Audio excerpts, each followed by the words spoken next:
Welcome back. I'm Dr. Cheek and I'm a licensed clinical psychologist, and today we're going to be having a little conversation about the art of letting go and moving forward when a relationship has come to an end. This is something that is not really easy to do. It's not something that we should ever take lightly. It's not something that we should feel obligated to be really well at, because that's not the goal in life. The goal in life is not to walk away from relationships, but to learn how to build relationships. However, there are times when it is a necessity in order for us to end a relationship to move forward in order to find ourselves in more healthy relationships. So this is primarily what this video is going to focus on today, is what does it take to learn to let go and move forward once the relationship has ended. And you can apply this to any relationship, whether it be romantic or friendship. Now, I want us to also highlight that breakups and ending relationships or moving forward in relationships is never easy. And anything I tell you today is not going to make the process easier, but it will make the process more manageable, and it also feels like it'll give you some skills in order to be able to handle the ending of the relationship, or to learn to make sense or to use your emotions wisely when you're ending a relationship or getting out of a relationship. And I want us to be mindful, whether we decide to end a relationship or another person decides to end a relationship, chances are, even if you decided to end the relationship, you are going to have to deal with some of these things, because again, there's a change, there's an ending, and there's a need to let go of certain aspects of our lives or certain aspects of the individual that we were with, and to move forward in life. Now, what I'm going to focus on today, I'm going to focus on three aspects or three things that you should take into consideration or you should do in order for you to learn how to let go and move forward once a relationship has ended. That very first thing is allow yourself to grieve not only the loss of the relationship, not only the loss of the individual in your life, but also grieve the changes that are going to have to take place because this relationship has ended. Now, what this may look like, and I've said this in other videos, is that we grieve in our own time and in our own way. The emotions may feel like they come in waves and they may feel overwhelming when the relationship first ends, or you could have been, while you were still in that relationship, grieving the loss of the relationship. So now once it has ended, you may not have a longer grieving process. You may not have a grieving process at all, because you've allowed yourself to grieve the relationship while you were still in the relationship. Now, even if you grieve the loss of the relationship in the relationship, there is a transition process, and that transition process comes with its own grieving. And that grieving process says, now I have to adjust to these changes, because I had a way of seeing life. I had a way that I'd imagined my life with this person. So now I have to grieve the loss of the person in my life, but also I have to grieve the loss of what I imagined for my future with this person in it.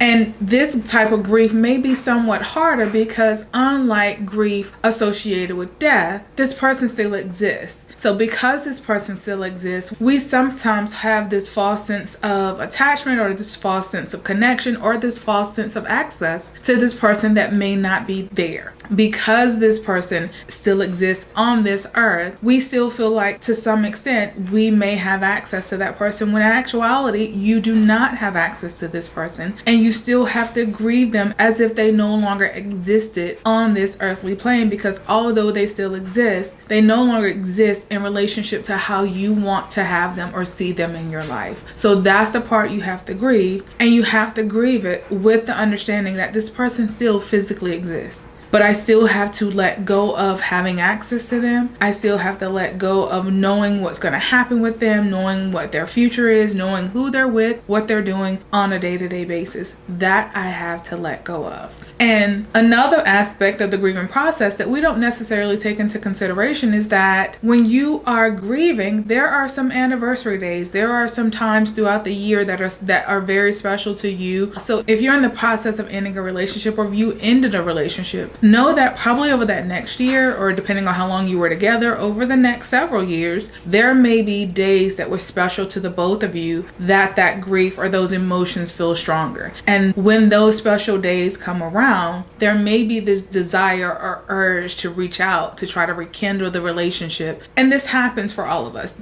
And this is something we need to be aware of, because I'm going to be really clear. If you are trying to reconnect with someone and both of you are not wanting to reconnect in that relationship, both of you are not wanting to rekindle and restart that relationship, it's going to be a one-sided effort. And in that being a one-sided effort, one of three things are going to happen. Either you're going to start to rekindle this relationship and you're going to see that the person that you didn't like being in a relationship with beforehand is still that same person. Or you're going to notice that this person has a slight change, or this person may have changed slightly. There may have been some improvements in their behaviors or in their actions or in their engagements. But their behavior only lasts but for so long till you see that same person that was the person that you no longer wanted to be in the relationship with. Or that last option is they agree to rekindle, or you agree to rekindle, and they realize that you are the same person that they no longer wanted to be in a relationship with. And in either of those scenarios, the relationship ends again. That connection ends again. Now you have to start that grieving process all over again. So I'm saying this to you so you can understand that when you go through ending a relationship, whether you've chosen to end the relationship or someone else has chosen to end the relationship, there are going to be times throughout the year where you feel this strong urge or this strong desire to reconnect with this person. But be really honest with yourself about whether this is a joint effort or this will be a one-sided effort, and if it's going to just simply require you to start that grieving process all over again. And as long as you know that this can happen, you may be able to prepare for those harder times, when those anniversary days come up, when their birthday come up, when days that the two of you would simply spend together come up. You may be able to prepare by doing something else, by planning something else to do on that day, by making new memories or replacing those old relationship reminders with things that now are going to be more present in your life. So that's one way to start to move on, to let go when a relationship has ended. Another way is to make space to explore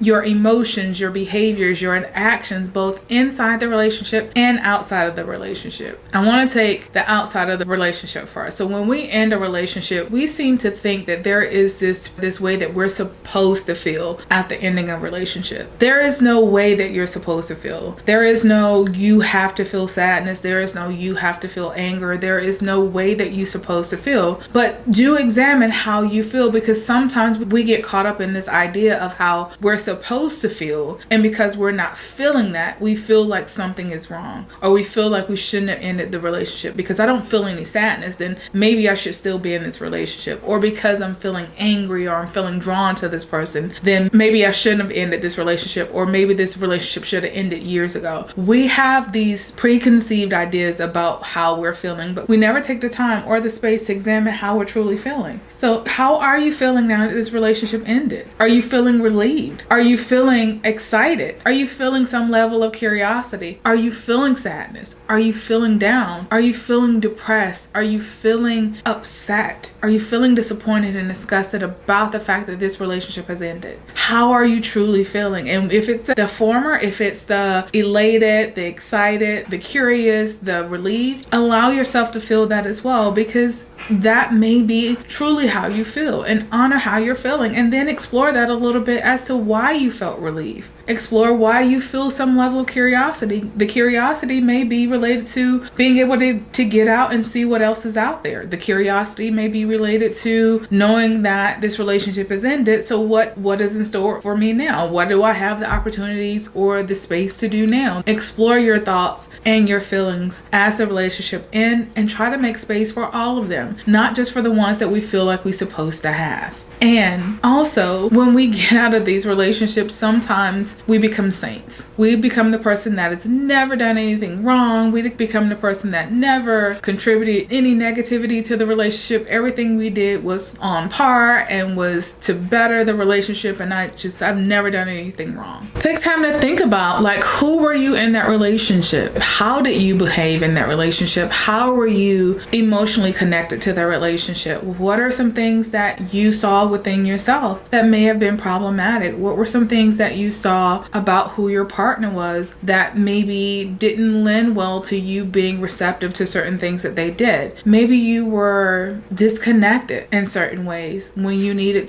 to have been leaning into that relationship. Maybe you shut down instead of having the difficult conversations with your partner. Maybe you were not as open as you felt like you were, whether it was with physical intimacy, whether it was with conversation, whether it was with any aspect of that relationship. What were your behaviors? Take a real look at your behaviors in that relationship, because that allows you to make some concessions or some adjustments or some changes that may need to happen before you move on to your next relationship. And that kind of ties into that last thing that I want to talk about today, which is being able to look at the situation or look at the relationship from another person's perspective or from your relationship partner's perspective and attempt to walk a mile in their shoes. And whether you've decided to end the relationship or they decided to end the relationship, take a moment to try to see the relationship from another person's perspective. Now, hopefully, if you have someone that's very communicative, who was very clear about what was problematic in the relationship throughout the relationship, or you have someone who, when they decided to end the relationship, said that these are the things that were problematic for them, which is why they want to end the relationship. And if they are willing to give you that information, don't quickly dismiss that information as if it's just coming from a place of someone trying to be hurtful or harmful now that a relationship is over. Take some time to take that in, to hear it. If it's constructive, hopefully we know the difference between someone giving constructive feedback and someone trying to be purposefully hurtful and harmful towards us.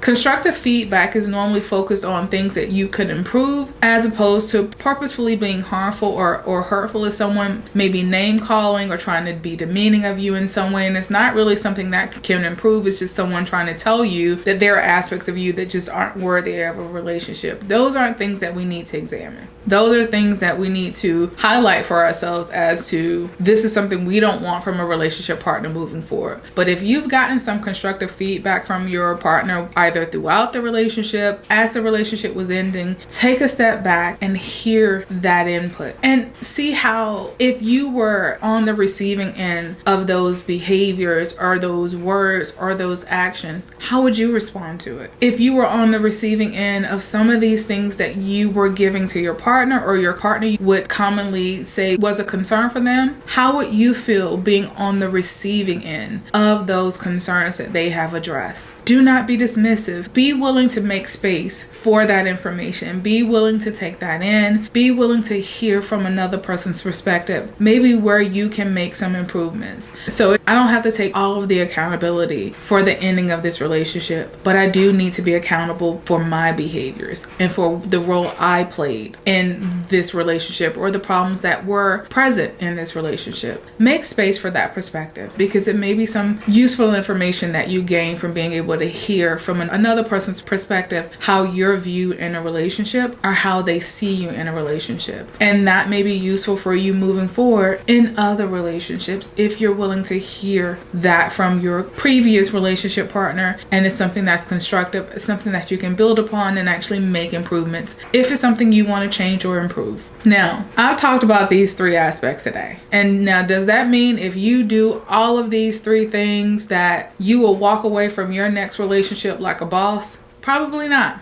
So what you will still have to do is you'll still have to process these emotions, and it's going to be hard. There is nothing I can tell you or anyone else that's going to make the breakup process or ending a relationship feel easy. But what I hope you take from these three aspects or these three things to take into consideration or process when you go through a breakup is you are able to better manage that breakup process. Allow space for your emotions. Allow space for somebody else's perspective so you can understand how you were seen in the relationship, and also make space for the grieving, the changes, the transitions that are going to happen because this relationship is no longer part of your life. Now, does that mean that you're going to get over these relationships easier, faster, and have no residual emotions or thoughts about it? Not at all. And that's because we all grieve differently. And it also depends on the level of commitment in a relationship. For most of us, we have a different level of attachment attachment to people depending on our level of commitment to someone. And when I'm talking about the level of commitment, I mean either you're at the getting to know each other phase or stage, you're at the dating stage, you're at the committed stage, or you're at the engaged stage, or you're at the marriage stage. Whatever stage you are in that relationship will more than likely dictate the amount of time it'll take to process those emotions around ending that relationship. It just depends on your level of attachment or connection with that person that determines the level of grief or the level of emotion processing that you need to do in order to get to the next step in that process and to start to let go and move forward in your life.